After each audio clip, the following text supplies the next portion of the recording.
భగీరథుడు గంగను భూమికి తీసుకువచ్చిన మహాముని. హిందూ సాహిత్యంలో ఇక్ష్వాకు రాజ్యవంశానికి చెందిన పురాణ రాజు హిందూ నది దేవత గంగగా వ్యక్తీకరించబడిన పవిత్రమైన గంగా నదిని స్వర్గం నుండి భూమిపైకి తపస్సు చేయడం ద్వారా తీసుకువచ్చిన పురాణానికి అతను బాగా పేరు పొందాడు. సాగరుడు అతని కొడుకు అసమంజసుడు తపస్సు చేసినా ప్రయోజనం లేకపోయింది. అసమంజసుని కొడుకు అసుమంతుడు కొడుకు దిలీపుడు, అతని కుమారుడు భగీరథుడు. భగీరథుడు అయోధ్య సింహాసనాన్ని అధిరోహించిన తర్వాత తన తాతలకు ఉత్తమ గతులు ప్రాప్తించాలని గంగాదేవిని ప్రార్థించడానికి హిమాలయాలలో తపస్సు చేస్తాడు. భగీరథుడి దీక్షకు గంగాదేవి ప్రత్యక్షమై స్వర్గం నుండి భూమికి దిగితే తన దూకుడు శక్తిని నిలబెట్టుకోవడం కష్టమని, దానిని తట్టుకోవాలంటే జడలు కట్టిన జుట్టు నీలకంఠం ఉన్న శివుడు మాత్రమే దానికి నిలబడే శక్తి ఉందని, అందువలన శివుని అనుగ్రహం పొందమని గంగా భగీరథుడికి చెప్పింది. భగీరథుడు శివుని కోసం తపస్సు చేశాడు.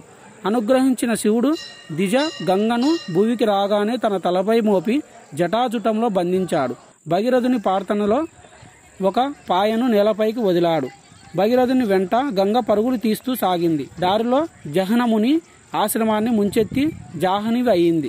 ఆపై సాగరంలో ప్రవేశించి పాతాళానికి చేరి సాగరుని పుత్రులకు ఉత్తమ గతులను కలగజేసింది.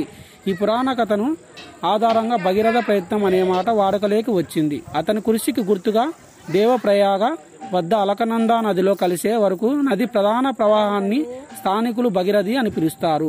పాతాళం వైపు ప్రవహిస్తున్నప్పుడు గంగా జాహ్నవి మహర్షి ఆశ్రమాన్ని ముంచెత్తింది. దేవత అహంకారాన్ని శిక్షించడానికి ఋషి నదిని మింగేశాడు.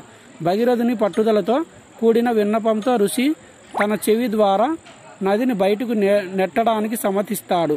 ఇది దేవతకు జాహ్నవి నది అని పేరు తెచ్చిపెట్టింది.